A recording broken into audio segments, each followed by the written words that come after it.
Assalamualaikum warahmatullahi wabarakatuh. Di channel ini saya coba lagi mengangkat tulisan ini, dasarnya tulisan lalu ke poster video long yang sekarang video panjang. Nanti saya buatkan juga short-shortnya beberapa buah. Kalau bisa topik kita bicarakan ini juga saya coba angkat di live streaming.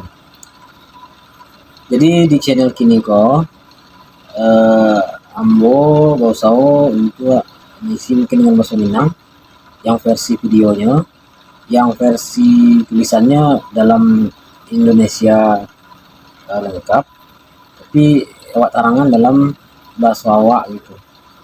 Jadi sebenarnya kita punya 3 channel, yang 2 itu nama sesuai dengan nama saya ya, nama pribadi. Satu lagi itu finansial. Jadi untuk yang channel kini kok dan ke perdana kayaknya pakai bahasa Minang. Kalau bisa kedepannya coba dibuat nanti tulisannya juga bahasa Minang dulu. Dan kalau kini di bahasa Minang kan murni, dalam tulisannya agak tidak pas dia judul topiknya, karena topiknya judulnya Waang, bukan sekedar Anda, tanda kutip, sebuah catatan etika bertutur kata bahasa Minang. Jadi dia orang lain, baik orang Minang atau non Minang bisa baca yang dimaksud dalam tulisan ke Baa gitu. Intinya kita ingin menunjukkan bahwa kita mendengar atau berkomunikasi jo pakai bahasa Minang itu ada kalau tidak pas. Sebenarnya tulisanku muncul atau topikku muncul dari channel Cilai gitu. Jadi di situ kita membuat atau awak membuat tentang teologi murni, itu murni bahasa Indonesia. Jadi ada orang, mungkin ini orang non Minang ya, mungkin orang non Minang tidak tahu lah tujuannya, entah bertanya, entah merespon gitu, tapi pakai kata-kata waang gitu. Kurangnya tidak tahu sia niat artinya, mungkin pernah berinteraksi di orang Minang, mungkin udah orang Minang kemungkinan di rantau, mungkin ngecek masalah juga ketoang, tapi dicubanya ke orang lain yang orang Minang asli, yang nerimanya pun tidak pas gitu. Nah itu dasar tulisan gue gitu angke gitu. Jadi mau nak mau ya kita coba baca tulisan dan lambung gue. Memang ini dalam bahasa Indonesia ya. Beberapa waktu yang lalu saya menerima sebuah komentar media sosial, nanti yang mau kasih itu di YouTube lebih tepatnya. Mungkin sebagian orang itu mengician di kalimat biasa, namun ada satu kata yang menarik ya, adalah kata-kata waang gitu. Jadi awalnya awak menyangka bahwa mengamati komentar tersebut mungkin bisa tidak mengasut menghina, tapi secara reaktif seolah-olah ya awak langsung menggas balik gitu, menggas balik dalam bentuk kalau yang disampaikan tentang isi kontennya, tentunya ke masalah teologi, ya argumentatif, yang mana yang tidak setuju ini langsung pakai toaang. Jadi ya mungkin pernah mendengar kata waang cakap sehari-hari, mangiro kata-kata waang itu mungkin bermaksud Anda, kamu, anta, lebih kurang begitu di situ atau kayak itulah kan. Tapi ya perkiraan model itu tuh kamu, engkau, Anda itu ya kita langsung reaktif sebagai orang Minang asli, orang Minang biasa ya, itu seolah-olahnya tuh menggas gitu. Karena kalau dicari dari kata yang ampe itu ada kata mendaki, mendata, menurun, melereng. Itu kata menurun kalau ang tuh misalkan dari orang tua ke anak, dari guru ke murid, dari kakak ke adik, dari kawan sepermainan, oke. No problem kalau itu. Tapi kalau dalam kebetulan teologi kan konteksnya konteks serius ya, langsung mau ang seolah-olah itu dari orang awak juga. Jadi awalnya awak menyangka itu dari orang awak juga, dari orang Minang juga, langsung mau ang model itu, berarti dia tidak setuju dengan isi konten, tapi tidak mau argumentatif. Awak menganggapnya mungkin itu entah nyerang pribadi atau apa, rupanya balik dengan saya hanya bertanya atau apalah gitu ya, mudah-mudahan itulah kira-kira. Tapi ya itu jadi sebuah topik yang amongke, dan penting memahami satu prinsip yang terlupakan dalam mempelajari bahasa daerah. Bahasa tidak hanya terdiri atas kosakata, tata bahasa. Bahasa juga mengandung etika, adat istiadat, hubungan, penghormatan, martabat, dan estetika atau keindahan. Sebuah kata yang secara leksikal tampak sederhana dapat memiliki makna sosial yang jauh lebih dalam dan mengucapkan dalam lingkungan budayanya sendiri. Jadi kira itulah kalau besarnya. Kadang-kadang juga mungkin menimbulkan persepsi yang salah dari kedua arah jadinya kan. Awak meresponnya tidak pas, Enyo berniatnya pun tidak model itu gitu. Jadi ya ada itu, misalkan model kok ini saya coba telusuri ya. Dalam bahasa Jawa dikenal dengan perbedaan antara ngoko, madia, dan krama. Itu yes. Ya saya nggak mau masuk terlalu dalam ya karena ini bahasa di adat istiadat orang lain gitu. Nah, bahasa Sunda juga itu kan Jawa. Terdapat tingkatan bahasa yang membedakan tutur kepada teman sebaya, tutur kepada orang tua atau orang dihormati, dan kemudian bahasa yang penggunaan standar yang halus gitu, yang atau bahasa biasa kayak gitu. Ada juga dalam Sunda seperti itu. Mudah itu juga bahasa Minang. Bantuannya mungkin beda-beda, tapi sistem tutur pada budaya Jawa juga Sunda, masyarakatnya ada etika memilih kata sesuai lawan bicaranya siapa. Ini mata saya tidak bisa presisi ke kamera karena saya sedang mereaction tulisan yang lari buek ya gitu. Jadi intinya secara harfiah letak persoalan waang itu diterjemahkan sebagai engkau dan kamu, sementara kita menerimanya tidak model itu gitu. Apa namanya, dalam linguistik khususnya cabang pragmatik dan sosiologistik gitu ya, itu kalau diilmiahkan bahasanya, maka sebuah ujaran sangat dipengaruhi oleh konteks pemakaian hubungan penutur dengan lawan bicaranya siapa. Jadi kadang-kadang tidak sekadar teks ya, intonasi juga mungkin berpengaruh gitu. Tapi melalui tulisan dan video call mau menyampaikan mungkin intinya adalah kata-kata waang itu bisa berubah makna dalam bentuk konteks dan penerapannya gitu. Jadi lingkungan masyarakat Minang terlebih pada zaman yang masih kuat memegang adat, kata-kata waang itu lazim digunakan untuk orang yang akrab, kepada orang yang lebih muda kayak tadi yang mau bahasa dia, itu memang biasa. Tapi kalau terhadap orang yang baru dikenal, apalagi merespon di media sosial, itu bisa jadi perbedaan penangkapan. Ambo klarifikasi bahwa itu bukan pembelaan yang terhadap komentar saya dengan orang yang komentar, no, tapi itu ingin mendudukkan bahwa mohon maaf untuk orang non Minang mungkin, jadi penggunaan kata waang itu tidak bisa secara apa ya, kalau sembarangan terlalu tajam bahasa saya, tidak bisa secara penerapannya dipakai untuk totally gitu. Artinya tidak bisa dipakai dalam bentuk keadaan apa saja, tidak bisa gitu. Ada tingkatannya gitu.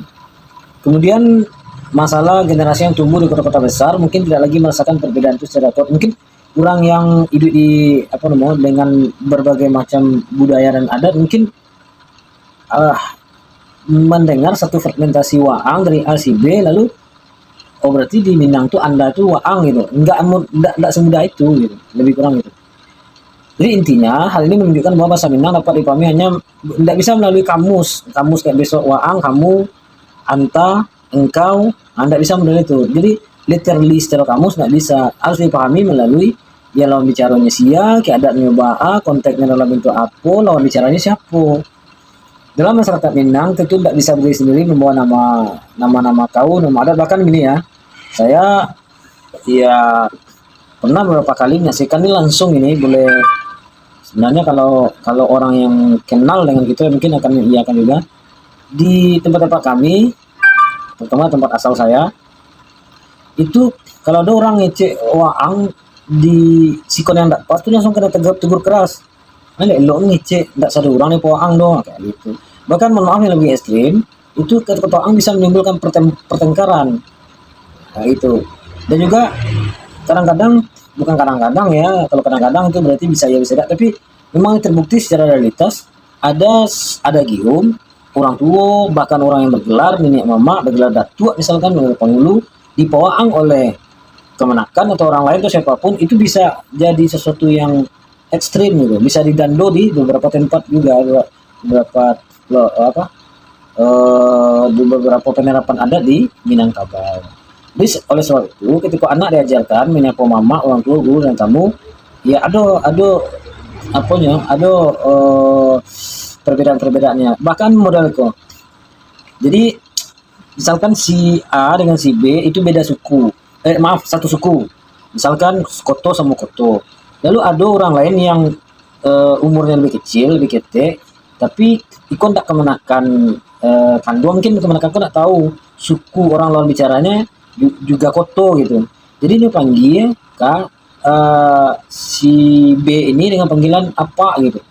Itu balasannya atau counter attack-nya lebih keras lagi. Biasanya jawabannya model kalau bilo dan jadi laki yang maang ya gitu. Itu kan agak kasar. Kenapa? Karena harusnya dia bukan panggil bapak atau apa, tapi panggil mama gitu. Harusnya panggil mama. Apalagi itu sekedar salah antara mama dan bapak. Apalagi dalam konteks bahasa literally waang gitu. Ya kadang juga di Minang sendiri pun ada juga perbedaan penerapan Amboraso ya. Kalau sayangnya kalau kontennya biar safe aman kita nggak ngerjain sampai karena takutnya nanti misalnya di mano di situ nanti kalau ada yang mendengar daerah itu akan berbeda pendapat dan membalas dengan perbedaan yang meruncing. Ambo tidak inginkan itu, tapi di beberapa tempat itu kadang ada juga pelaziman penyebutan waang tadi, bahkan orang yang level keluarga pun di bawah waang gitu. Tapi biasanya yang mendengar itu kalau di negeri asalnya tidak biar lazim itu menerima waang akan tetap beda juga gitu, beda juga saudati. Maksudnya gini, misalkan di negeri A itu tidak biasa penggewaan untuk orang yang lah rumah tangga, sebab seluruh orang rumah tangga biasanya itu dianggap orang dewasa, itu ya orang dewasa. Tapi ketika nyoba istri ke tempat lain, rupanya tempat lain kok melazimkan waang walaupun udah punya istri punya anak gitu, walaupun nggak bisa didebat di real time-nya, tapi rasa di hati itu beda juga gitu. Awak lah Allah berumah tangga di Pawaang juga. Event yang mau ang itu misalkan orang yang lebih mature ya, yang lebih dewasa, misalkan tatu mentuo, tatu mak rumah, sungguh tak pas kata-kata ang itu didengar bagi orang yang memang rata-rata lebih bilang kamu, waang itu biasanya dipakai ya untuk yang tadi, ya cocok mau ulang ya, guru ke murid, orang tua ke anak, kawan sama gadang itu never mind, tidak masalah. Tapi kalau ya contoh apa minantu matua mak rumah ndak pas lah wang itu kalau ndak panggil namanya, kalau ndak panggil galanya kayak gitu. Jadi tulisannya sungguh sangat panjang bahwa gue kita masukkan juga dalil. Secara dalil, bicara dalil kan ada dua, ada dalil akli dan nakli. Kita tidak menyeret ke pembahasan agama ya, tetapi di etika saja, etika bahasa lebih tepatnya. Jadi intinya berbicara yang lemah lembut dan halus, suara yang pas gitu, konotasi dan apa namanya itu biar tidak menimbulkan artikulasinya. Bicara artikulasi kan sempat viral kemarin waktu cerdas cermat, tapi kita tidak menganggap itu. Artinya kalau diambil kata-kata artikulasi saja kata-kata waang bisa berubah makna, apalagi diucapkan orang yang tidak tahu berarti arti waang itu bukan sekedar anda. Jadi intinya kalau ayat dan hadis banyak bisa dibaca sananya karena prinsip-prinsip, cuman dalam penerapan secara umum di Minangkabau kata-kata waang itu ya tidak bisa dipakai untuk general, tapi harus parsial. Saya lihat dulu lawan ngeceknya siapa, lawan bicaranya siapa. Kalau boleh sedikit memberikan ya semacam artikulasi juga atau pengertian secara tidak langsung kepada, mohon maaf, orang non Minang. Jadi saya minta maaf bukan salah ya, tapi ini biar masuknya biar enak gitu ya. Intinya kata-kata waang itu bukan kata-kata yang sekedar anda gitu. Kata-kata waang itu bisa berfungsi atau bermakna atau berartikulasi yang tidak elok diterima oleh lawan bicara. Seperti saya di komentar tadi sebenarnya. Akhirnya saya sadar, Anda tahu mungkin makasih orang pun tidak menggas awak gitu dong. Niatnya mungkin ya awak lah mantap tanya tapi intinya bukan menjatuhkan. Awak menerimanya yang tidak pas karena kok tahu-tahu pakai waang dan bukan merespon konten juga, tapi malah seolah kesan itu letih buat ya. Ya langsung mau langsung menjatuhkan langsung apa gitu. Jadi ini contoh satu kata saja sebenarnya. Sebenarnya ada kata-kata yang mirip ya, tapi waang ini rasanya sudah mewakili bahwa ini penegasan di ujung video. Waang itu bukanlah kata-kata yang bisa dipakai secara general, tapi harus parsial. Nah, itu kalau di bahasa sederhana di Minang ada fungsi kata itu mendaki, menurun, melereng, Jo sampai keto ya, keto mendaki, keto menurun, keto melereng, dan penerapannya itu beda-beda ya. Ada yang dari apa namanya, dari tingkatan tertentu. Gak bolak-balik saya menjelaskan karena takutnya lagi disalahpahami juga penjelasan ini gitu. Tapi yang pada intinya berkata waang itu kepada orang lain, saya lihat dulu ya gitu. Tidak bisa general gitu, tidak bisa sembarangan. Apalagi yang kata-kata yang seperti, ya saya nggak mau menyebutkan sebenarnya, takutnya nanti ya, tapi nggak apa-apa lah saya ikutkan seperti apa ya, ada kata-kata makian, nah makian gitu, seperti kayak apa ya, kalera kayak gitu kan, atau P4 gitu, atau ampe gitu dan semacamnya lah gitu ya. Dan juga ini otokritik kepada, ya sama-sama tadi kan orang non Minang, lebih objek kita pada orang Minang. Kalau buat konten baca carui demi konten yang dapat PT, apa dia baca itu dari anak kete orang gadang, dari jangan kena kete orang gadang, orang sama kadang pun nggak mau secarui itu dikontenkan, dia dianggap itu lelucon, nggak pas juga menurut saya. Jadi ini saya sampaikan juga otokritik, artinya menapu air di dulang kira-kira itu, bukan berusaha menjadi orang sok tahu atau apa enggak, tapi intinya adalah kita hanya merespon yang sesuai dengan linguistiknya ya. Kalau waang, nah itu harus hati-hati, bukan sekadar Anda, apalagi yang sampai kata makian, carut dan lain. Oke, itu saja. Saya juga nanti link saya kirim ke orang yang komentar. Jadi inilah responnya Bapak Ibu. Saya nggak tahu nih Bapak atau Ibu. Saya klarifikasi, tidak menyangka juga bahwa sepertinya kalau saya lihat itu dari literlek bahasanya bukan orang non Minang, atau mungkin keturunan Minang walau alam, tapi bukan keturunan atau bukan orang Minang non Minang kita bahas. Intinya adalah secara kata-kata waang tidak hati-hati dalam memakainya, tidak bisa di-generalkan gitu ya. Karena prosesnya yang saya alami, saya telah tanggap, orang niatnya bukan juga menjatuhkan dan gas saya, pokoknya tidak menilai itu, tapi karena situasinya tidak pas gitu, jadi kalau bahasa lainnya berabe lah gitu. Itu saja, bermanfaat. Assalamualaikum.